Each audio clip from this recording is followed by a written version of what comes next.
Meghan and Harry's move spectacularly backfires. Sussex suffered from a catastrophic loss in the wake of their media blitz. Hello and a very warm welcome to Kate Middleton and the Queen News YouTube channel. So in 1935, during his Silver Jubilee celebration, George V took a tour of London's working-class East End, and he was greeted by all the cheering crowds. He was talking about that moment, and he said, "I had no idea they felt like that about me. I'm beginning to think they must really like me for myself." And now I cannot help but wonder if his great-great-grandson Harry has been thinking some similar warm and fuzzy thoughts ever since his memoir was released earlier this month. Not only is the prince the world's leading royal palace antagonist, but he is also the prince of selling books. Except if Harry, or really anybody else on Team Sussex, has been looking at the record-busting sales figures and thinking, "Oh, you like me, you really like me," then I've got some very bad news for them. Newsweek did some polling recently, and they showed that both Harry and Meghan have suffered a really amazing plunge in public support in only the last 6 weeks.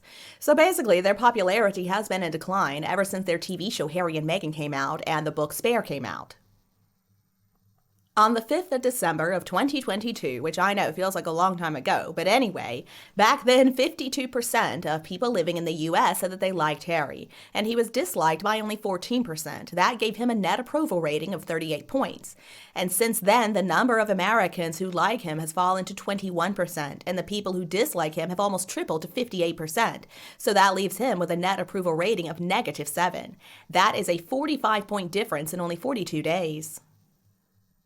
And Meghan's numbers are pretty similar. Meghan went from having a net favorability rating of 23% in December to -13% as of this week. That is a 36-point drop. And Queen Camilla is actually more popular now than Meghan is in the US, sitting on -8%. Whew, that has to hurt. In early December, only 25% of Americans surveyed thought that Meghan and Harry should have their titles taken away. Now that number has jumped up to 65%.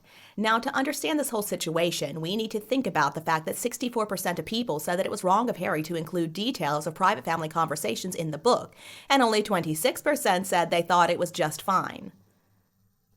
And that, my friends, is where this issue really lies. So cash registers all around the world point to the feverish interest in Harry's story, but that level of fascination and interest doesn't equate to people actually liking him or his decision to overshare. With Harry's memoir, the entire world, having gotten up close and personal with Harry and his frostbitten penis, doesn't seem to have found his story of Windsor's mistreatment to be the anti-royal rallying cry that some may have thought it would be. I'm not sure how anybody who helped Harry write that book would have thought that him whining about living in his shabby home, Nottingham Cottage, the Sir Christopher Wren-designed Grace and Favour cottage in the Kensington Palace complex, is going to make people all over the world feel sorry for Harry. Especially when we consider the fact that the Kensington Palace complex actually takes up a big chunk of one of the most expensive streets in the entire world. So based on these numbers coming from Newsweek, it's starting to look very much like people in the US, if not most people all around the world who can read a newspaper, are turning on these self-exiled royals. So what things really boil down to is this. Harry may have dealt quite a blow to the palace this month, but he has also shown that he is willing to humiliate his entire family just to win this game of reputational one-upmanship that only he seems to be playing.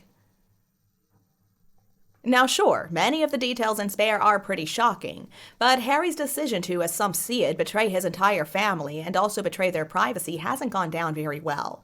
More importantly, Harry's family may have been badly tarnished by Spare, they may have come across as neglectful and sometimes selfish, but Harry doesn't really make himself look good either. We all feel sorry for little boy Harry, who was grief-stricken and also didn't receive enough affection. But later on, he transforms into this complicated and often unlikable person. Let's look at his description of one of the staffers at his prep school, Ludgrove. He wrote, "Unlike the other matrons, Pat wasn't hot. Pat was cold. Pat was small, mousy, frazzled, and her hair fell greasily into her always tired eye." And let's remember that this is the same Harry who has repeatedly called out the misogyny of the British press, so it's a pretty interesting way for him to describe a woman, and let's remember that Harry is an adult at this point. And then there was also the story that Harry told about after a night of heavy drinking in Paris in 2007 that he slapped one of his protection officers. In Harry's memoir, Spare, he doesn't really come out looking like somebody who is especially intelligent or curious. He had never even heard of Elizabeth Gilbert's global sensation Eat, Pray, Love, and he shared such thoughts as cows need their space, I felt them. And he also said, I took great offense when Opal Fruits changed their name to Starburst. And Harry also let everybody know that he found the epigraph for the book on brainyquote.com. Now, at this point, you may be thinking, well, who really cares? Harry has sold more than enough books to put him in the same league as the boy wizard, and those royalty checks are about to start coming in. So love him or hate him, Harry is about to laugh all the way to the bank. But things are not necessarily so clear-cut. Of the about $140 million that Meghan and Harry's Netflix deal is reported to be worth, no specific figure has actually ever been released for their confessional series, so we don't have any real way of knowing exactly how much of that they may have actually received. When Harry and Meghan's docu-series titled Harry and Meghan came out last month, it made a pretty big splash and it became Netflix's biggest documentary premiere ever. But still, it did manage to topple Wednesday from the most watched spot. In the UK, on the day that it launched, 2.4 million British citizens tuned in for the first episode. But by the third episode, 2/3 of viewers had already dropped out and only 800,000 people remained to keep watching. Now, their second production was the inspirational show titled Live to Lead, and it didn't even make the Netflix Top 100, and soon enough it disappeared into the wilds of Netflix's back catalog without making so much as a ripple.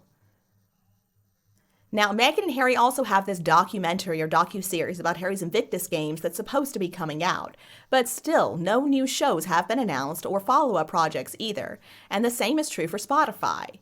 Last year, Meghan's series Archetypes debuted to very mixed reviews, and less than the kind of spectacular figures that we would have hoped to see for the reported $32 million that allegedly Spotify paid. Again, no second series, no new project has been announced. So where exactly are Meghan and Harry going to go from here, professionally and financially speaking? Archetypes and Live to Lead, their only two projects that are not built on this bedrock of royal revelations, haven't exactly been making waves in Hollywood, and also they haven't been able to draw viewers in the kind of droves necessary to keep those checks coming. But what the book Spare and what the docu-series have done for both of them has caused some very serious reputational blows. Meghan and Harry are now stuck with a very expensive lifestyle for which they will, for decades and decades to come, have to rely on corporate America to support.